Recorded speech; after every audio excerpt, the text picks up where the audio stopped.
Добро вечер. Државната помош која на годишно ниво изнесува околу 1,5% од бруто домашниот производ, една можеби од најподценетите теми под радарот и на политичките противници во спектарот и на пратениците кога се разговара за буџетот, но и се разбира и за оние однадвор невладините организации кои многу повеќе се фокусирани на прашањето околу јавните набавки, регулативата по тоа прашање и следењето на ризиците од корупција. Околу 250 милиони се во игра секоја година. Палетата низ која овие пари поминуваат ја има фамозната добра намера. Да поттикне охрабри конкурентност, да создаде одржлив раст. Меѓу другото, иако ја третираме како товар за јавните финансии, во програми од кои постојано не го одмеруваме нивниот импакт, а уште помалку на крајот колку тоа за корисниците на државната помош ги остварило целите од кои почнала некоја од програмите. Во законска смисла можеби сме коректни. Недостасуваат доволно опременост на институциите кои што треба да спроведат процес кој е прилично транспарентен, кој што ќе ги мапира слепите точки и ќе овозможи нови програми кои навистина ќе се реферираат соодветно на финансиите кои се издвојуваат од јавниот буџет кон целите за кои што тие најчесто се предвидуваат. Лепезата е широка. Од субвенции, преку кредити, преку услуги кои што се даваат под пазарните цени, преку одлуки кои одат во брз потек кои ќе значат откажување, намалување или простување на одредени јавни давачки.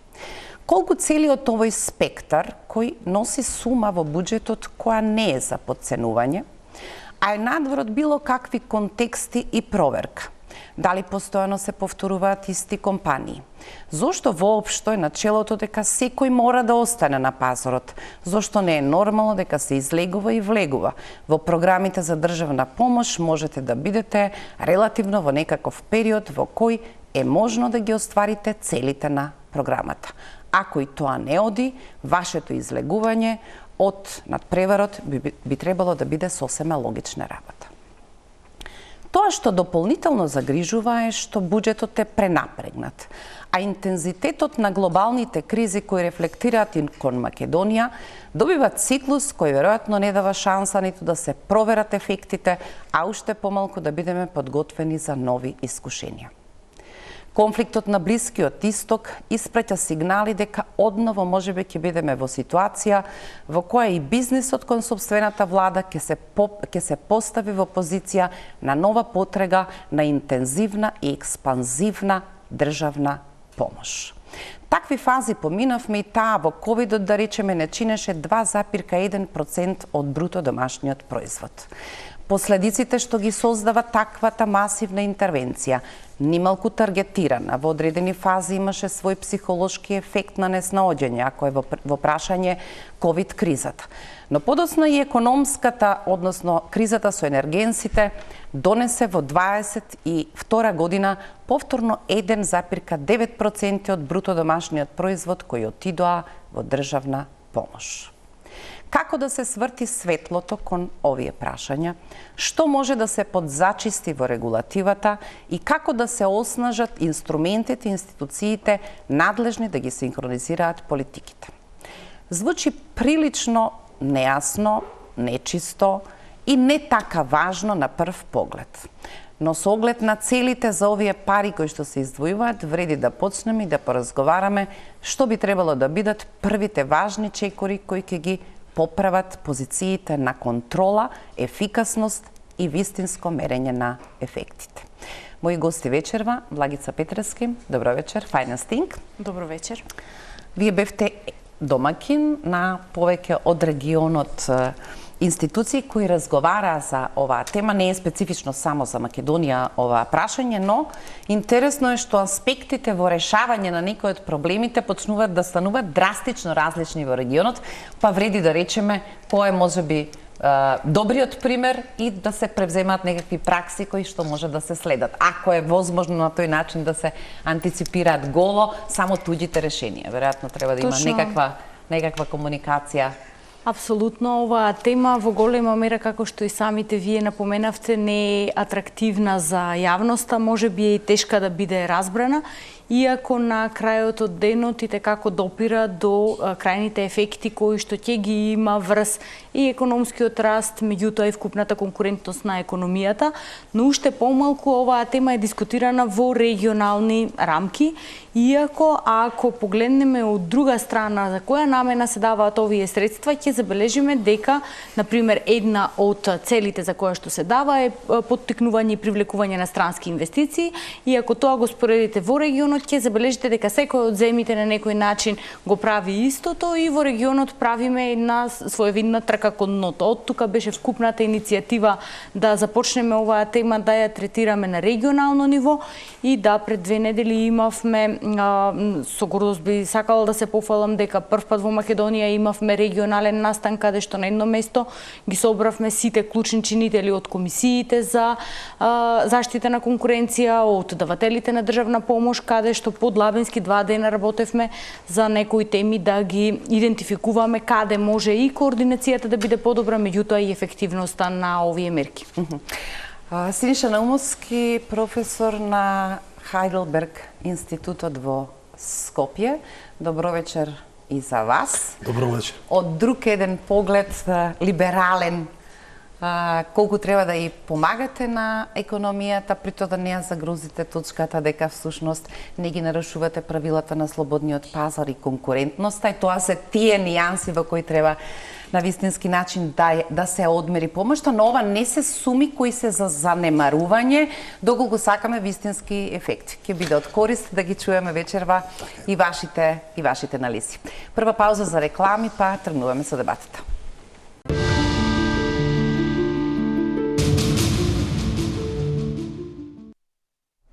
Господјо Петрески, обидувајќи се сега да го поедноставам на некаков пристапен начин целиот овој комплициран циклус, потполно непознат за пошироката јавност во кој ги создава политиките, и тие можат да бидат идеални.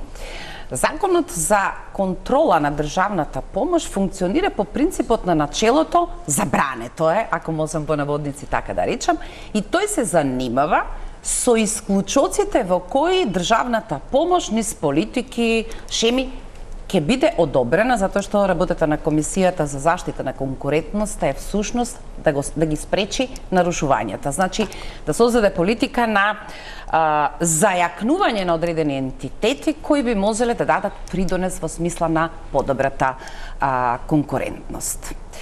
Нашиот закон, споредено со некаквите европски директиви и пракси, се разликува со прилично деталното занимавање со прашањата на давателот на услугите, дали е владата, министерствата, локалната самоуправа, и безмалку без одобрение на Комисијата на овие цели, секој од ваквите давачки се сметаат за незаконски или недозволиви.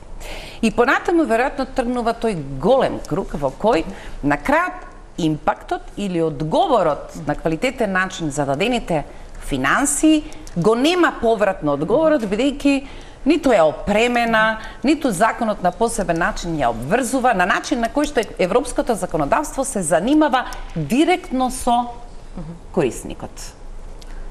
Добро. На почеток ќе се обидам да објаснам што представува државната помош. Во принцип, државната помош не е забранета и таа е алатка која ја користат скоро сите земји. Меѓутоа, државната помош се дава под строго определени услови. Односно, како што и вие споменавте, државната помош... Затоа велам фигуративно функционира начелото на... не е така слободно, туку е прилично регулирано. Прилично регулирано, каде што она што се контролира е дадената државна помош не смее да креира нелојална конкуренција, не смее да креира нефер трговски практики. Државната помош се дава за активности кои што земјата не би можела да ги направи без таа државна помош, односно институцијата која што ја добива таа инвестициска поддршка, претпоставуваме државна помош, не би можела, претпоставката е дека нема да ја направи таа конкретна инвестиција ако државната помош не постои. Ако го подигнеме тоа на одредени сектори, тоа значи дека во одредени сектори кои што ги сметаме дека се подразвиени, а се исклучително значајни за земјата, државната помош е тука, каде што ќе ја подигне конкурентноста, ќе ја подигне продуктивноста, ќе ја подигне вработливоста во тој сектор. Например, во делот на странски директни инвестиции.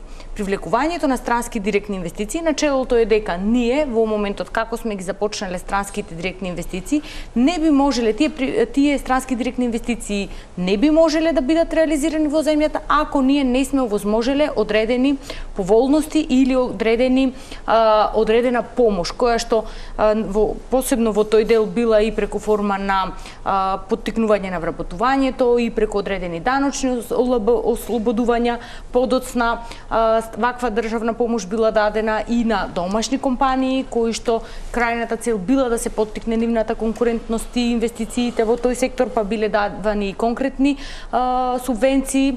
Понатаму, например, во секторот на земјоделие, каде што тука би сакала да напоменам дека многу често субвенциите кои што се дадени во сектор земјоделие немаат третман на државна помош, меѓутоа се значаен издаток. Исто така и тие се даваат во конкретен сектор кој што е можеби подразвиен, а сепак сметаме дека е значаен, така што државната помош има широка палета и од аспект на секторска покриеност, и од аспект на намена, и од аспект на формите на кои што се дава. Меѓутоа, каде доаѓа до клучниот проблем? Клучниот проблем е во двата краеви. Првиот аспект е дизајнот, како ние ја дизајнираме државната помош. Вториот аспект е во крајната контрола во делот на ефективност. Овие две алки нас ни се исклучителна слабост.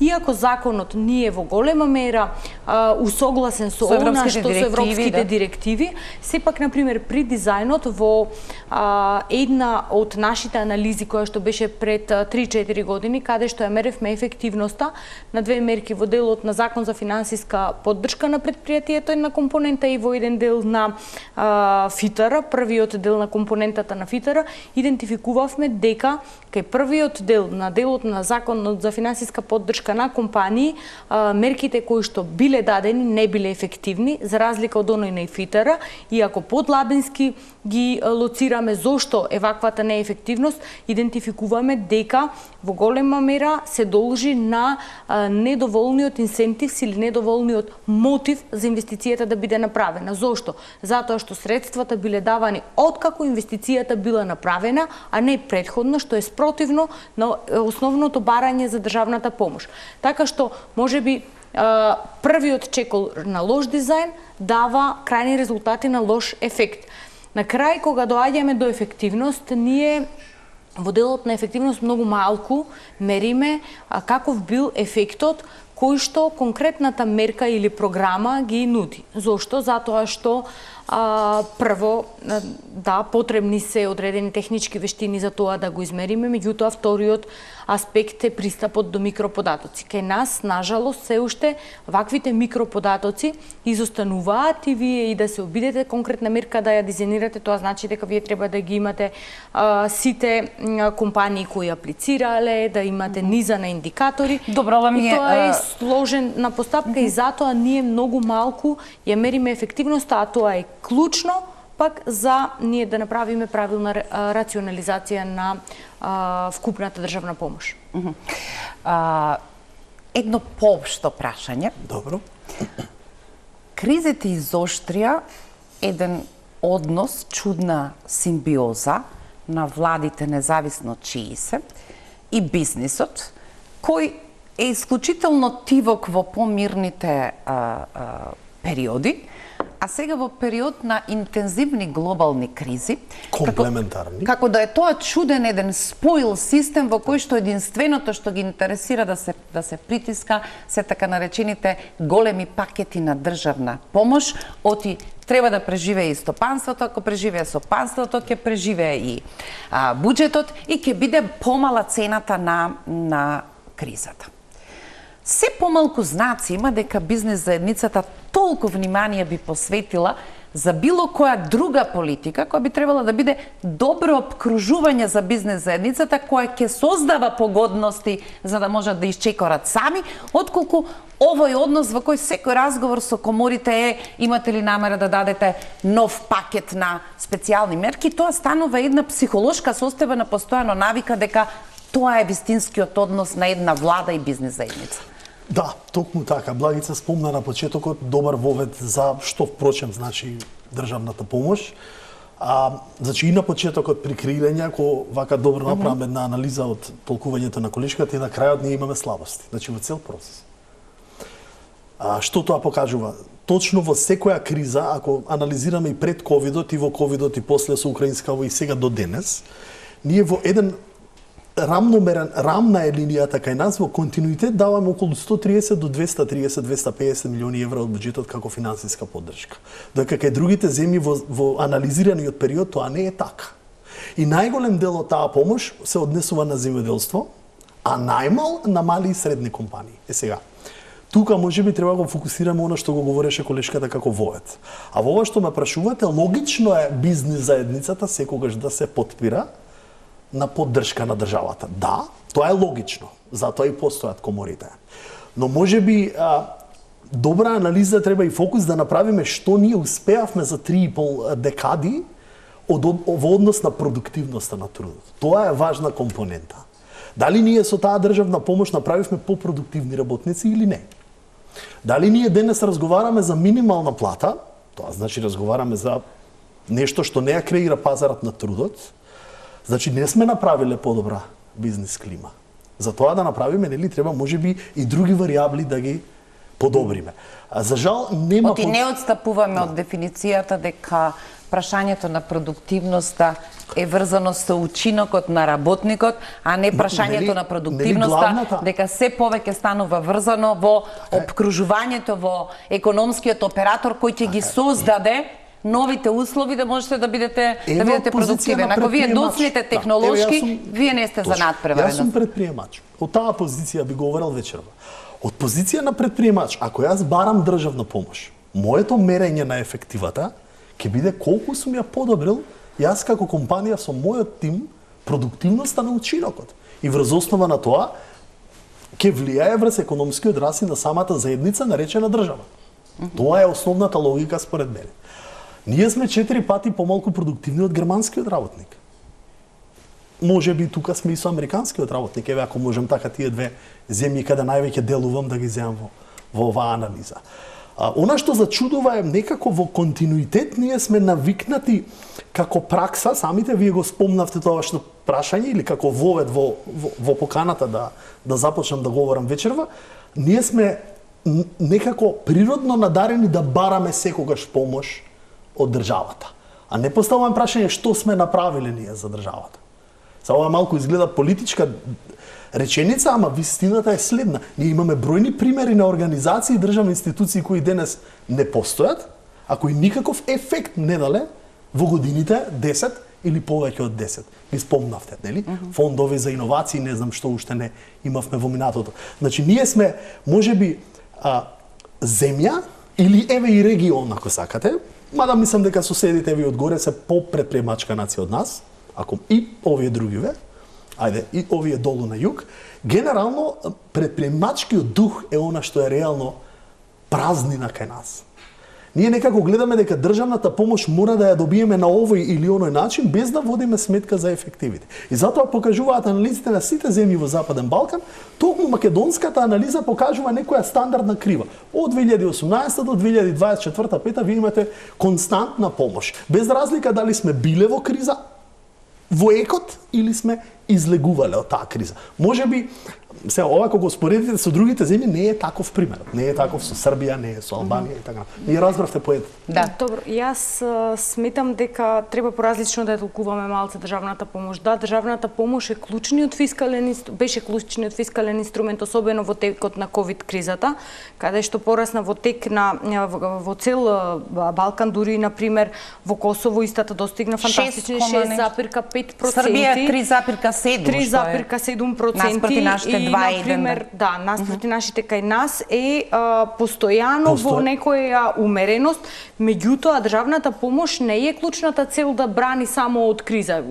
Државната помош е постојана и треба да постои во текот на целиот период, но крајната цел е да ја поттикне конкурентноста, така што не треба да споредуваме и да ни биде репер дали се намалила и дека фактот дека постојано е тука во некој износ од 1,2 до највисоко 2,1, тоа е штета. Не, ние треба да се фокусираме на крајниот ефект.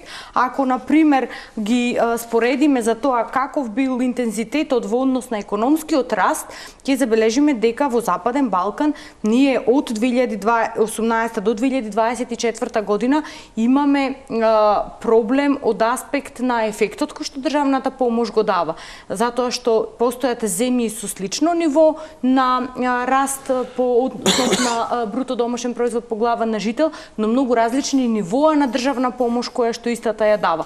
Ако порано државната помош била давана и имала тенденција да го поттикне економскиот раст преку конкурентноста, сега веќе забележуваме дека тоа представува дискрециона политика на одредена власт. И тука е критичното за која цел ние ќе искористиме државната помош. Сега значи целите, ако добро да разбирам, се погрешни, така? Можеме начелно да речеме дека е дискрециона. Само затоа што да речеме на упорните барања во подолг период, дајте не ја разфрлајте по различни сектори, односно во прегледот да ја видиме како едно цело. Затоа веројатно би помогнал регистарот за државна помош. Тоа би помогнало за многу фактори, не само овие што се занимаваат со политика, туку и оние кои ги анализираат ефектите, да видат многу важни податоци од типот каква е фреквенцијата на исти компании кои се под режимот на државна помош. Колку долго одредени компании се под режимот на државна помош. Од колку програми на така наречената државна помош ист економски оператор користи услови. А при тоа да речеме битно во својот ученик не поправил, односно станал безмалку зависник од овие програми. Во отсуство на таквиот регистар, однадвор можеме да сметаме скоро се, ако под околности кога се е прилично транспарентно во јавните набавки, успееме да пронајдеме многу тесни грла и прилично непринципиелни практики, некаде и отворен судир на интереси, корупција, тогаш во овој дел ние на ниеден начин дури не зборуваме дека сите овие елементи за кои зборуваме за јавните набавки сосема извесно се присутни, затоа што се овие надвор од зоната на било какво наблюдување. Да, апсолутно, вие споменавте едно многу битно прашање, регистарот на државна помош. Кој што регистар на државна помош е тема која во земјата се зборува, сметам дека повеќе од 4-5 години, нешто кое што е неопходно. Во извештаите на Европската Унија постојано се нотира таа потреба и мислам дека и во реформската агенда е едно од барањата кое што треба да го исполниме. Меѓутоа, нажалост, ние регистарот се уште не го гледаме како таков. Вие го споменавте од аспект на транспарентност, како се трошат народните пари, и тоа е многу битена алка и многу битен канал кој што треба да биде исполнет. Меѓутоа, регистарот има многу повисока цел. Регистарот, од друга страна, ќе помогне и за креаторите на политики, се со цел да знаат, да можат да анализираат каде се дадени државните средства и на каков начин истите биле искористени, за каков тип на мерки, во кои сектори и кои институции се постојат. Затоа што ако вие денес се обидете да направите таква една анализа, да ги соберете на едно место овие бројки кои што во моментот ги дискутираме, нас не беа потребни 2 години да работиме на Западен Балкан, се со цел да дојдеме до ваква анализа, и во моментот една таква алатка е изработена која што е далеку од регистар, меѓутоа во најмала рака прави сублимација на тоа кои се давателите, кој е типот, кои се типовите видовите на државна помош кои што ги имаме и кои се секторите, и тоа во период од 2018 до 2024 година за цел регион. И сега тука би сакала навистина да споменам во регионални рамки како постои од аспект на регистарот. Регистарот не сме ни единствена земја која што доцни во тој поглед. Во моментот само Црна Гора го има како таков, затоа што претпоставуваме најбрзо во делот на преговори со Европска Унија, па притисокот кој што доаѓал од страна на Европска Унија бил најголем, и Косово кои што во текот на дводневната работилница споменаа дека имаат таков регистар. Регистарот мислам дека кај нас е тема која и веќе се работи, и ја охрабрувам владата за тој чекор да биде похрабра и истиот да го изработи, затоа што не само што ќе ја подобри транспарентноста на земјата и ќе биде нотирано тоа, верувам, во извештаите, туку вкупно ќе ни подобри да ја унапредиме ефикасноста и ефективноста на како ги трошиме јавните средства. Не е директно поврзано само со државната помош, но кога ќе се одгледаат анализите постфестум, да речеме, после ковид кризата, коментарите на Светска банка во однос на тоа што го направи Македонија за превенција и справување со таа вонредна околност, првиот збор кој што се опишува како грешка која повлече многу пари е, ништо во вашите политики не беше таргетирано. И сега зборот таргетирано и минус криза е веројатно најважното прашање за ефикасно да ги употребите парите. Напротив, ние сме влюбеници во терминот линеарно. За политичарите е најлесно, за гласачите е најпривлечно, но тоа значи одлив на пари кои секако нема да одговорат на првичниот мотив за кој Благица вели првото најважно прашање е како да ги дизајнирате мерките. Кога ви им давате општа употребна вредност на пристапност на сите, всушност не извршувате значајни политики кои треба да помогнат на точни места. А на масата, во остварувањето на овие цели се сплет од закони и уредби кои за да се синхронизираат, регионални планови за развој, посебен за земјоделие, посебни уредби кои треба да овозможат хоризонтална помош, регионална помош, помош за спас и реконструкција на предпријатија во тешкотии. И сега сето тоа да се организира, да може да биде видливо на ваква база, да се мерат ефектите, веројатно е комплицирано, но без тоа очигледно немаме точен одговор за ефектите. Токму и ковид кризата 2020 година и вбризгувањето по секој канал, како што вие рековте, без таргетирани цели во тоа време на агилност, бидејќи немавме многу време да размислуваме. Јас се сеќавам, бев дел од контрола на монетарната власт во тој период, донесе и двоцифрена инфлација. Тоа беше многу тешко време. Од една страна, тоа што вбризгавме пари, јас велам, еве гледачите да ме разберат со немонетарен речник, не ги одработивме. Така, сите бевме дома под наводници. Тоа предизвика такво вбризгување на пари, кои што после тоа ефективата беше покрај тесните грла, снабдување и сето тоа така натаму, инфлаторна спирала која дојде и до двоцифрена бројка. Што значи, може би не е многу добар примерот да ја анализираме 20-та година. Добро, иако сега да не ја отвараме натаму, економските стручњаци ќе речат, да не ја ставаме во контексти во кои двоцифрената инфлација во Македонија стигна до тие бројки само затоа што агрегаторите на побарувачката овдека отидоа во некакви шпицови.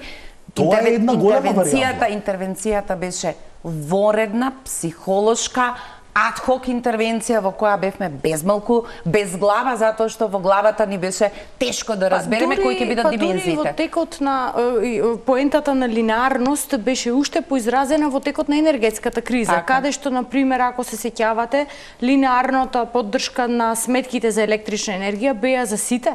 Така. Без разлика дали тоа лице може да ја плати сметката или нешто, беше сосема погрешно. Исто, например, замрзнувањето на цените беше линеарна. Со тек на дизајнот на пакетите под апел постојан дека мерките се линеарни, започна таа линеарност да се напушта, меѓутоа веќе беа потрошени исклучително многу средства, каде што ако денес го погледнеме јавниот долг и буџетскиот дефицит во тој период каде пристигна, ние можевме во значајна значајна мера да спасиме средства, особено во текот на енергетската криза, само ако ги дизајниравме мерките да бидат потаргетирани. Кога отпочнува фискалната година и кога министерот за финансии ќе ни го објави календарот на обврските за враќање, а ние веќе сме ги заборавиле тогаш психолошките состојби, кога требало да се земе, затоа што требало да се потроши, да се превенира стравот, да се остане во кондиција економски, граѓаните да бидат сигурни. Последната, да речеме, еврообврзница од 1 милиарда, значише обврска за враќање на она обврзница од 2020 година, во која веројатно не се ни прашувавме под кои услови, требали, што можеме да одмериме. Тоа се последиците што задоцнето доаѓаат и сега во некаков календар од следните години точно знаеме дека само по тој основ имаме 2 милиарди евра за... Последиците се кумулативни. 2 милиарди евра за враќање. Од 20 до денес, еве колку влади се променија? 3, чинам, ако не се лажам, подсетете ме, не знам, мислам дека 3.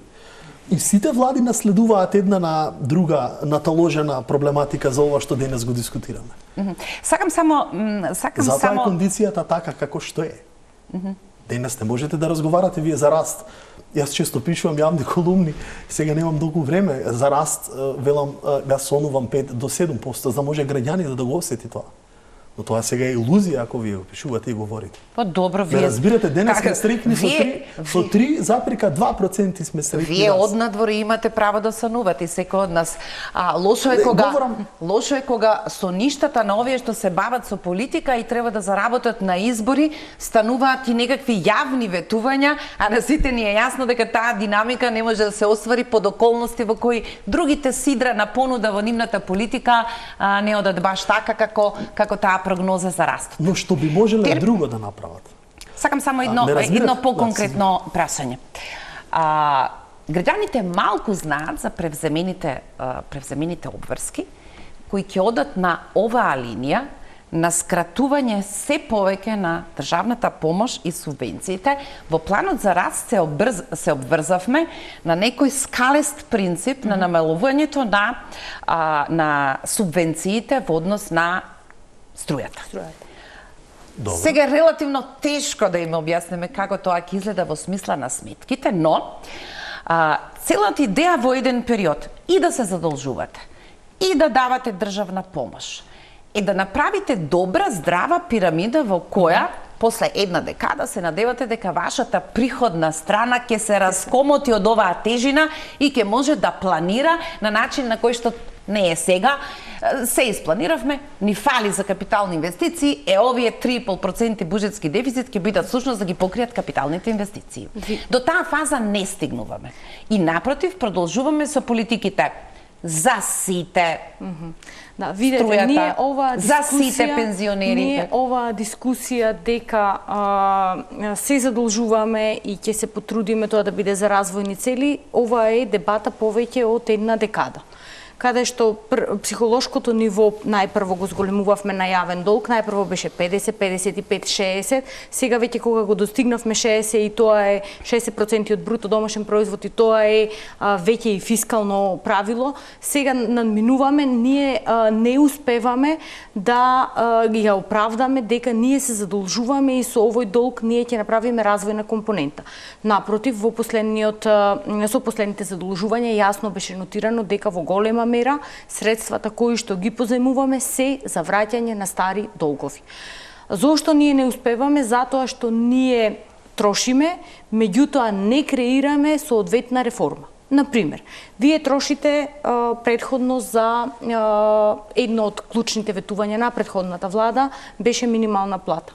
Животниот стандард на тие граѓани не се подобри значајно.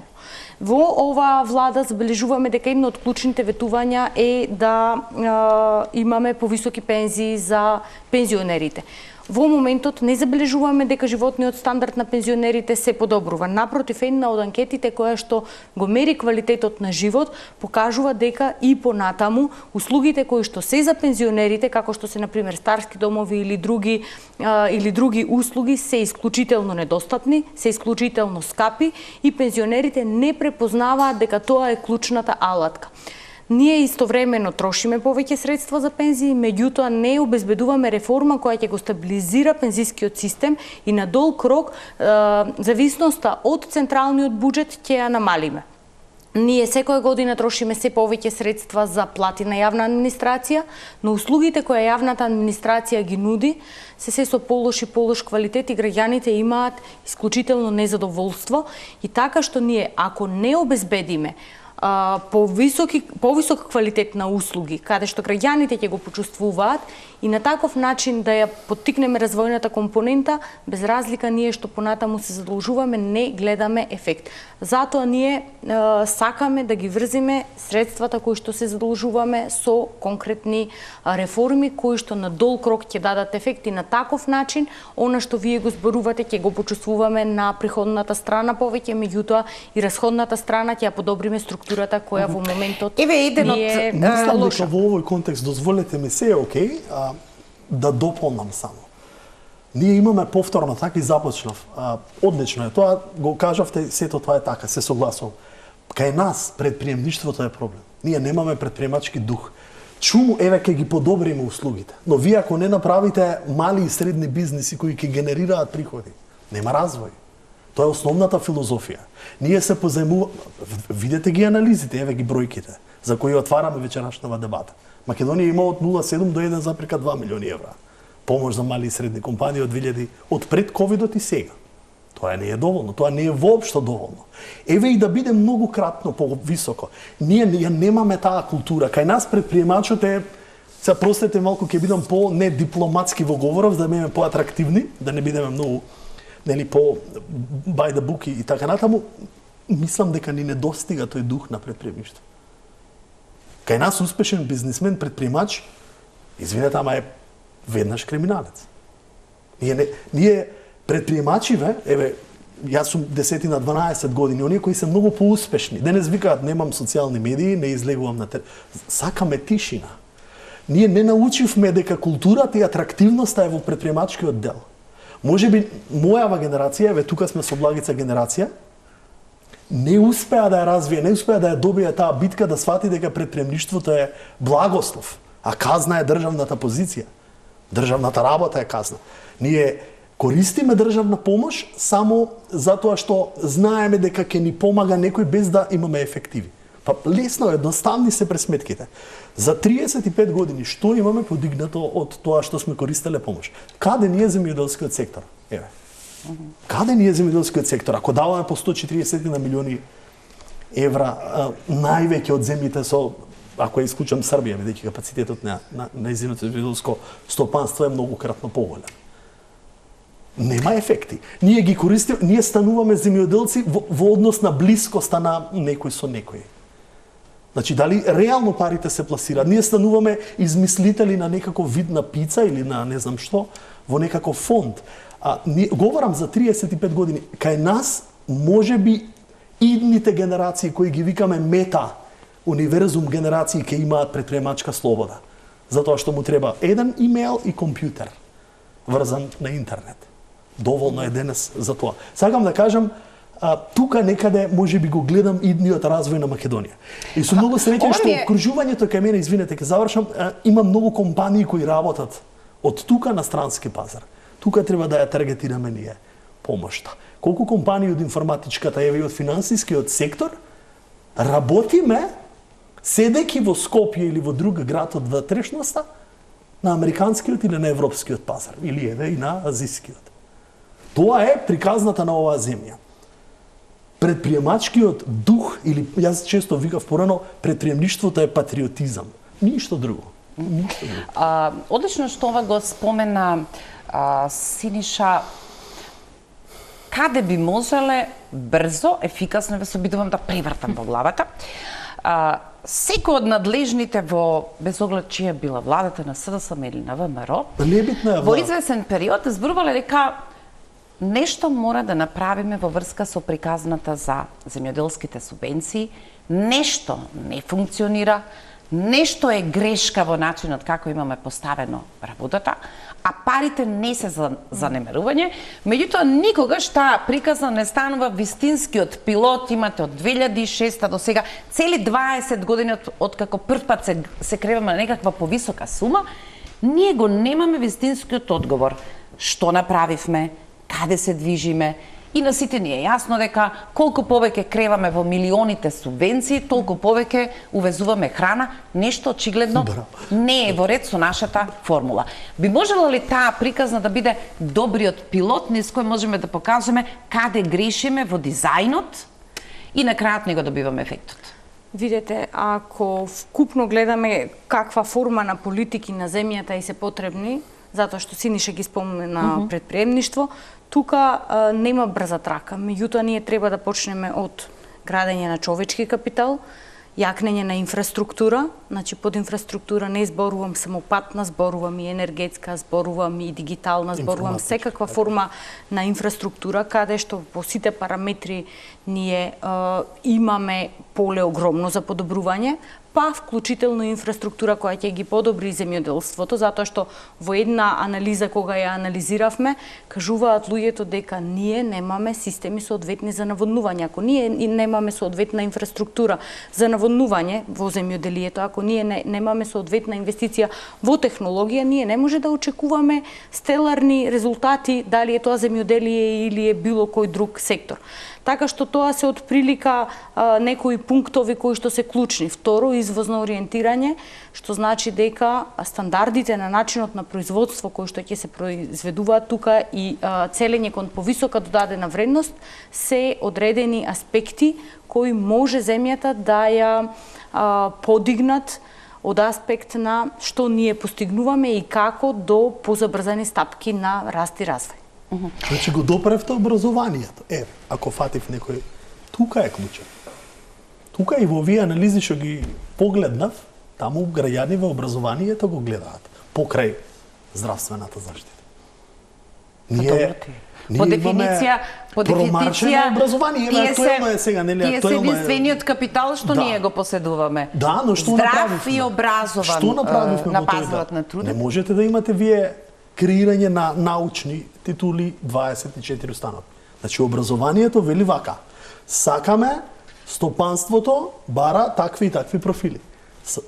Еве Германија ќе ја кажам, нели, често сега се врати вчера. Германската сила е во младоста на децава кои веднаш почнуваат да работат. Ние тука треба да го таргетираме тој дел. Јас се намачив лично, ајде да не водам лично дебатава, но образованието и за научните трудови кои ги бараме сега, треба да отвориме тема колку издвојуваме ние за тоа. Затоа што да седнам јас со колешкава напишам труд, ми треба време. Кој ќе го плати мојот месечен трошок ако не одработам 3-4 состаноци во текот на денот или не патувам наваму или натаму да ја продавам мојата приказна. Сакам да кажам, и тоа е клучен елемент, да не отварам сега лични искуства, бидејќи но е добра тема. Да речеме, делумно ова што малку Петрески го искоментира, треба да му дадеме контекст за тоа, кога одлучуваме што правиме и како приоритизираме. Не престана интересот и коментарите. За половина милиарда од унгарскиот кредит поделени 250 за локална самоуправа и 250 за бизнис заедницата. Како ќе поминува време, ќе видиме дека и едната и другата приказна можеби беа лошо дизајнирани, можеби владата не одбра да има птичја перспектива во приказната и за 250 милиони во локалната самоуправа, наместо да чека конкурси, што вели градоначалникот кој за неколку месеци оди на избори, тоа е првата недозволена работа. Ако погледнеш од птичја перспектива, за овие прашања за кои што зборува, да речеме, југоисточниот регион, инвестицијата требаше да биде во систем за наводнување. Во некои другите региони некакви други политики. Меѓутоа, кога владата за парите кои ги обезбедува и ја плаќа каматата и како се вели главницата, имаше право да има таква птичја перспектива и да изврши поважна политика отколку конкурсот на кој се пријавувате со поправка на улиците кои пеџаволите за 10 години повторно ќе ги поправувате, или овој кредит за бизнес заедницата кој не лоцираше точни цели за кои ќе стане јасно кои компании сака да ги таргетира, туку таа општа љубов. Повелете, донесовме пари, патем не ви е работа да носите пари, туку некако да создавате други околности во кои... Убаво е да се донесат пари. Јас и кај вас чина ми неколку пати това го поддржував. Јас секогаш сакам ефтини пари. Ефтини пари се добри пари. Како бизнесмен? Да, реков дека од таа перспектива. Супер. А јас како даночен обврзник кога треба да платам каматата затоа што вие сакате... Таа камата не е толку скапа, нели се договоривме дека тоа е така. Ама од каде ви е вас изборот? Имаме општествен договор 3,25 државата ќе ги плаќа кон Унгарија. Друга е дебатата. Дали ги одработивме парите? Дали ги одработивме? Тоа е... Во кој смисла дали ги одработивме? Дали навистина Хазард е политика на која не е работа да носи пари да ги пласира во инаку ликвидните банки, да не доведе во ситуација дека ние дали ги изработивме? Па видите, ако зборуваме од аспект дали ги изработивме парите, во бруто домашниот производ е една од клучниот модел кој што беше промовиран. Клучната теза на растот на кој што ќе се базира за минатата година беше дека ќе биде поттикнат преку овие инвестиции на унгарскиот кредит. И забележуваме сега дека бруто домашниот производ се оствари на ниво од цела година од 3,5%. Од тој аспект да. Меѓутоа од аспект дали можевме ние поефективно да ги искористиме, се согласувам со Оливера. Затоа што ние во минатото, во текот на пример на енергетската криза, забележавме дека сите јавни институции, особено општините, беа во исклучителни долгови затоа што не можеа да си ги платат сметките. Сега со унгарскиот кредит, на пример, поучени од таа лекција, можеа да бидат наменети средствата во нешто кое што ќе биде од општествена цел, во смисла на продуцирање на електрична енергија. Тој начин на вбрзгување на немаме заеднички. Немаме заеднички. Јас и Благица бараме. Ама добро, вие сте од бизнисот, не Благица, нема иста. Немаме заеднички став, затоа што... Но треба да се подобри ефективноста на искористувањето. Дали имаме идеја за договор на заедницата, за една култура во која за некои нешта разговараме, а не се привилегија која произлегува од мандатот, јас го добив мандатот. Таква влада би можела да рече парите што ги имам на располагање, ги користам на начин на кој што на граѓаните им се реферирам на нивните очекувања и потреби. Тие можам да ги видам, да речеме, во анкетата која што ја прави Finance Think, што се и понатаму за нив во перцепцијата лошите места. Кога сум јас влада, велам, од парите, мојот почеток на добрата инвестиција е, ви ветувам, дека нема да има државна институција која се грее на нафта.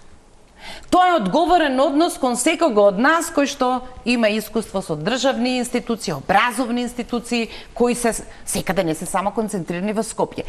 Така извршувате политики кои делумно за сите враќаат во некакво добро, а кога ќе ги погледнеме очекувањата визави владините ветувања, точно гледаме дека остануваат истите проблеми. Значи луѓето не препознаваат дека овој голем круг на игри успева да им врати кон тоа што се секојдневни потреби и очекувања да одговорат некакви владини политики. Затоа велам начинот на капацитетноста да одговориме на обезбедената ликвидност. Не може да кажете дека ликвидноста која обезбедува било кој, во било која влада е лоша работа. Тука мислам дека треба да се договориме. Која ликвидност? Еве ликвидноста на тој или овој или не знам кој заем кој може да се компарира во еден ниво, но начинот на имплементацијата и ефективите во однос на тоа што може да донесе, тоа е вредно да се коментира. Добро, сакаме да кажеме дека банките беа ликвидни, ако се добри програмите, може да ги финансираат. Банките се ликвидни 30 години, тоа не е сега. Така и затоа велам дека може би парите што ги доби владата, што ги позаеми, требаше да дизајнира друг тип на политики кои ќе изврша некакво јавно добро која има употребна вредност денеска. Оти веројатно кои ќе ги видите сите политики, вклучително и тие мандат 24-28, ти имаат постојано одложено дејство во смисла ќе правиме политики кои еден ден ќе ни вратат, ама нашиот живот се случува неповторливо сега и овде во вашите мандати кои се менуваат и ние не можеме да размислуваме за перспективата после 10 години. Зошто се такви одговорите кај граѓаните? Да, видете, ние правиме втора година поред една анкета која што дава многу индикативни резултати за каков е квалитетот на живот на граѓаните. Што граѓаните прецепираат дека кој тип на услуги се достапни, квалитетни или финансиски скапи и што тие сметаат дека треба да биде приоритет. И тука забележуваме одредени јазови помеѓу што се ветува, а што граѓаните сметаат за перцепција. Например, што најмногу го подобрува квалитетот на живот според граѓаните. Квалитетна здравствена услуга и тоа од аспект на подлабинската анализа забележуваме дека тука се реферира на специјалистичките услуги кои што се и скапи и недостапни, за разлика пак од друга примарното здравство има прилично висока оценка во перцепцијата на примарното здравство на пример има висока перцепција дека е и достапно, можеби затоа што матичните лекари сепак се достапни за граѓаните, но не значи дека нема системски слабости истото како такво. Дополнително исто образованието е високо достапно заради неговата зошто зошто се достапни? Пак да се вратиме затоа што нивниот модел на за модел на здравствени реформи е предприемачки. Че ви имате колку повеќе пациенти јас имам од доктор. Добро, ќе мораме да одиме дискрепанца помеѓу на пример од аспект на образование. Мојот дополнителен коментар е ако е таква перцепцијата, а примарното здравство е првата линија на заштита да не стигнете до овој скап систем на специјалистичко здравство, односот на здравствените власти кон примарното здравство е најчесто секогаш на границата дали утре ќе излезат да протестират, односно таа комуникација никогаш не е поддршка на овој предприемачки, условно речено предприемачки дух, кој што би завзел уште повеќе важен простор кој би ги ослободил овие други терцијарното, секундарното здравство во битно трошење. Дали ова кога го имаме во предвид, разбираме всушност дека постојат јасни врски кои можат да го насочат трошењето на парите и дезинерирањето на политиките? Видете, апсолутно дека сметам дека дали постои простор за политиките да бидат подобрени, секако дека постои, затоа што барањата на граѓаните се многу индикативни. Примерно специјалистички услуги за стари лица како што се старски домови, јавниот транспорт, инфраструктурата. Сметам дека се 4 аспекти кои се втора година поред идентификувани како критични од секој аспект. Од аспект на достапност и од аспект на финансиски колку ги чини граѓаните и од аспект на квалитет. Од друга страна, на дневна основа забележуваме друга форма на политики за кои што и се трошат средства и се популаризираат затоа што истите на крај на денот се многу атрактивни од аспект на гласање. Пауза за реклами.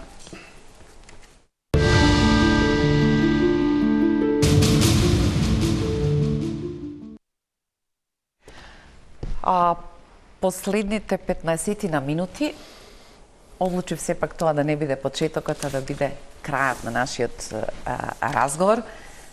Далеку сме од причините, одлуките, меѓутоа како една мала отворена економија, ние не сме надвор од таа психологија или страв, како таа е со која динамика и брзина, како криза, ќе се прелее во последици кои веќе утре ќе чукаат и кај нас.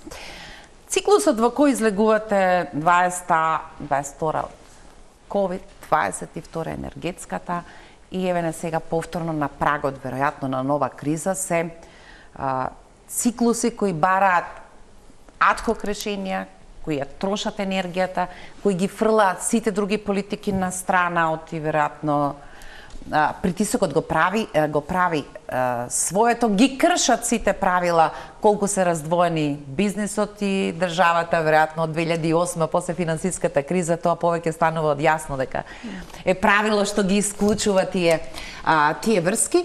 Кои се вашите проценки, колку рефлексија, во кој интензитет, сега не ве прашувам како стручњак за војна, следејќи ги берзите, реакциите, тивкоста на Европа, овие размена на пораки, позицијата на Кина, реално, релативно брзо, побрзо од другите инструменти што претходно сме ги виделе ќе чукаат на вратата во потрага по одговори. Да, кризата во Иран веќе се случува. Никој од нас не може да ја предвиди должината. Право е тоа што не можете да најдете јавен говорник, па и политичар кој може да каже до кога и во колкав интензитет ќе трае, еве условно речено, војната која е на повидок. Она што за нас или за мене лично, еве и во овие денови имав прилика да разговарам и со некои од економски совет на држави кои се како Германија и слично, загриженоста е многу поголема и во земјите од Европската унија. Што значи нафтата веќе денес е $90 за барел. Нели, со теснецот кој е затворен, тоа ќе притиска на одредени инфлаторни движења. Зборам глобално. Од една страна, паѓањето на берзите е евидентно од 3,3% и мислењето на ФЕД, на Американската централна банка, која креира глобалниот раст или движењето на глобалната економија во најголема мера. Таму очекувањата се ако во 2026 барем ние очекувавме дека ќе паднат каматните референтни стапки, тоа нема да се случи. Од она што сега го читам од JP Morgan и слично. Тоа значи дека ќе има и тука на еден начин одложување на ефтините. Смената на директорот на ФЕД беше всушност со намерата дека претходниот недоволно снисходливо се однесуваше кон шефот во намерата со темпото на симнување на каматните стапки да направи погодности какви што Доналд Трамп ги очекуваше. Сега веројатно, иако нов шеф на ФЕД, ситуацијата и интервенцијата на Америка и Израел. Очекувањата се американската јавност очекува дека ќе трае ова некаде околу 1 месец. Ајде и јас да шпекулирам, како што ги слушам тие информации, но тоа никој не може да го знае. Европјани во друга страна се многу загрижени, дури 20% од вкупниот увоз на нафта токму е од овие земји, од тој Ормуски теснец кој е моментално затворен, кој мислам дека вчера или утринава прочитав веќе потпаролот на американските држави каже дека не сакам да се обрзам со временска рамка кога ја цитирам кога ќе се затвори тоа. И ред други работи ги извадив за вечерашнава дебата, но не сакам да бидам паничен. Од тој аспект, како македонскава економија би било добро за граѓаниве, да го прокоментираме тоа. Ние ќе абсорбираме во нашиве биланси оваа позиција на шок, па дури има и сценарија нафтата да оди над $100, но она што мене ме загрижува е времето. Времето на трајањето на конфликтот. Ако овој конфликт биде долгорочен, тоа ќе биде многу неповолно. И за тоа мислам дека треба да се и веќе се подготвува според тоа што знам и самата држава во обезбедување на тие залихи на нафта и енергенци во тој контекст. Тоа е генерално вака моето едно овервју за целава ситуација. Да не заборавиме дека тоа мора да го предвидиме и во годинава која што ни предстои, затоа што само авионскиот сообраќај има денес, читам дека околу 4000 летови се одложени. Тоа исто така ќе афектира на трошоци на тие авиокомпании кои може се одрази каде кај нас. Се вака долгорочно размислам, лето не чекаат, нели? Летниот период обично го јакнеме. Добро, дури издвоените податоци изгледаат неверојатно кога ќе прочитате наслов со една слика од некаквите танкери, вели 25 милиарди во овој момент лежат некаде тука заробени без можност да ја стигнат својата конечна дестинација.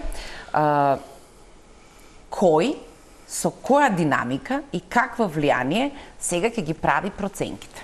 Меѓународниот монетарен фонд, Светската банка, Европската централна банка, ФЕД, има една прилично нагорна линија, релаксирачки оценки. Беше вкалкулирана веројатно и известноста на завршување на конфликтот во Украина. Сега очигледно се преврте. Сега не е во прашање 20% нафтата за Европа, туку е во прашање големата зависност од можноста нафтата да помине кон Кина и Јапан, а се уште не сме го виделе од говорот од кинеска страна. Веројатно ние се уште сведочиме на позиционирање во врска со овој конфликт кој ќе излезе од рамките на почетната интервенција. Колку брзо и колку само по овој индикатор нафта и газ, можеме да очекуваме од овие релевантни институции корекции на очекувањата за 26-та? Видете, точно е тоа дека неизвестностите и ризиците со геополитичките конфликти се зголемуваат и веројатно тоа ќе се одрази на вкупните проекции кои што ги прават и Меѓународниот монетарен фонд и Светската банка. Меѓутоа, многу е клучно, особено за нашата економија, во моментот да не избрзуваме со заклучоци, прво, и второ, да не влијаеме на инфлаторните очекувања кои што би значеле панично влијање на инфлаторните очекувања, се со цел да не се доведеме до ситуација како во енергетската криза, во таква паника да креираме брзи мерки кои можеби се или предимензионирани, или се избрзани и линеарни и на крај ќе не чинат многу. Зошто ова го зборувам? Затоа што ако споредиме со енергетската криза, сметам дека ситуацијата е многу поблага во однос на онаа криза која што искусивме во тој момент. Зошто? Затоа што точно е дека Ормускиот теснец е многу клучен од геополитички аспект за проток на нафта и на газ и клучна транспортна траса за овие два производи. Меѓутоа, ние може да гледаме колку сме директно засегнати и колку сме индиректно засегнати. Директно сме помалку засегнати, многу повеќе ќе бидеме засегнати индиректно, ако ваквите притисоци влијаат врз Европската Унија како наш клучен трговски партнер. Меѓутоа, зашто сметам дека оваа криза е многу поблага во однос на претходната? Прво, затоа што цената на енергенсите точно дека порасна, меѓутоа овој раст е многу помал во однос на она што се случи во текот на енергетската криза. Така што шокот во моментот се перцепира како многу поумерен во однос на енергетската криза. Вториот аспект е најавите на ОПЕК дека ќе ги зголемат производството на енергенси. Третиот аспект е оние ветувања кои што ги даде председателот на САД Доналд Трамп дека за овие транспортни компании ќе обезбеди осигурување, иако е потребно ќе има интервенција и од страна на армијата, се со цел овој транспорт да биде обезбеден. Така што сметам дека во моментот имаме многу аспекти кои не ни се јасни, не ни се познати, и од аспект на колкава ќе биде магнитудата и од аспект на колку долго овој конфликт ќе трае, за да може точна проценка да се даде какви ќе бидат ефектите. Меѓутоа, сепак сметам дека во овој момент е избрзано да доносиме заклучоци дека нашата економија ќе искуси кризи кои што ќе бидат слични на она на енергетската криза. Да, ќе постојат можеби одредени притисоци кои што ќе влијаат инфлаторни притисоци и неизвестности, но сепак е многу рано да било како шпекулираме. Тука се согласувам, имам направено некои 3 анализи или сценарија на глобална економија како ќе се одвива ако е контролирана оваа криза со военово жариште во Иран. Нафтата би се движела од 80 до 90 долари и тој удар што ќе го добие инфлаторниот притисок е маргинален. И тоа лесно ќе го помине и глобалната економија и ние, мислам дека воопшто нема го почувствуваме. Во второто сценарио е што ќе се случи доколку продолжена нестабилност имаме. Тоа значи нафтата се движи од 90 до 100 долари. Тоа ќе биде еден малку понеповолен дел на глобална економија во однос на растот и цената на нафтата како ќе влие врз домашната економија. И на крај трето сценарио од она што јас можам да го кажам денес е доколку имаме ескалација и цената на нафтата се движи над 100 долари. И во таква ситуација ефектот и за глобалната економија ќе значи на еден начин не повеќе од минимално 1 до 1,5% подигнување на инфлаторниот притисок. Со тоа што се согласувам, ние и како јавни говорници искрено треба да одговориме дека не постои можеби загриженост во тој дел на инфлаторен притисок, но повторно само внимателно во однос на обезбедувањата на тие резерви кои следуваат. И во сите 3 сценарија мислам дека клучно ќе биде времето. Сега, ова е однос и анализа погледната низ бројките кои веројатно оние што се занимаваат со политики, регулаторни тела, па и бизнис, гледаат како реагира берзата. Задненски сега веројатно се случуваат некакви други трошоци што прават вонсериски или потполно неочекуван микс кој ќе донесе потреба за трошење и сега е тука во преден план Европа која веројатно ќе промени некои од целите, велат. Никој не очекуваше дека војната ќе побара разместување на противвоздушната одбрана, тргање на добар дел од контингентите кои беа наменети за помош на Украина, сега ќе отидат за да превенираат, како се вели, од опасностите кои доаѓаат од техеранското возвраќање. Освен како воена стратегија, ние тие не ги гледаме како цена, бидејќи предизвикот за Украина да се штити според договорот значеше прилично висока цена за Европа, а ако сега мора да потроши на оваа блискоисточна криза бранејќи на појасот собствени интереси и пријателски земји, тоа значи дека ќе треба уште многу пари за да се надомести обврската за браниње на Украина. Дали тие можат да се пресметаат некако економски, кои ќе покажат дека на некаков рок секако ова што отпочна значи сериозни минуси и пренасочување во буџетите на земјите за нешто што го нарекуваме интервентно. Тоа се навистина многу сложени калкулации. Веројатно тука треба да има поглобални калкулации колку еден цел континент или колку одредена алијанса ќе издвои, меѓутоа да ваквите геополитички нестабилности значат дека во голема мера средствата кои претходно биле користени за развојни цели сега ќе се пренаменуваат за средства за одбрана и тоа го гледаме ние кои се на некој начин повеќе допираме до развојните цели, дека на таа страна средствата се кратат и се наменуваат средства за одбрана, што како земја во развој не е нешто на кое што треба да не усрехи или треба да не радува. Напротив, сметам дека дел од тие пристап до фондови тука две работи готови сме до тринава. Израел ги одложува изборите за јуни. Број 1 и број 2 председателот Трамп ја доби поддршката во Сенатот 47-53 во негова полза. Тоа може да биде добри варијабли за времетраењето на воениот конфликт. Значи може да оцените самите. Дали ќе биде брзо завршување или не. Ако и понатаму тврдиме дека се во рацете на алијансата која што смета дека го има вистинскиот план како ова да заврши, бидејќи некако личи како одговорите како а за НАТО зборувам, да. Не зборувам за НАТО, зборувам за ова Израел-Америка алијанса, како се вели сега. Во земјите членки на НАТО имаме различни одговори, различно позиционирање по оваа прашање и веројатно тоа ќе дојде и внатре во некаквите разговори како и зашто ќе ги трошиме заедничките пари, но сме далеко од таа одлука. Сакам само да речам дека во варијаблите кои веројатно ќе се пресметуваат не се само цената на нафтата или дали е слободен преминот за танкерите, туку ќе бидат во игра и уште многу други прашања кои секако секоја политика има цена.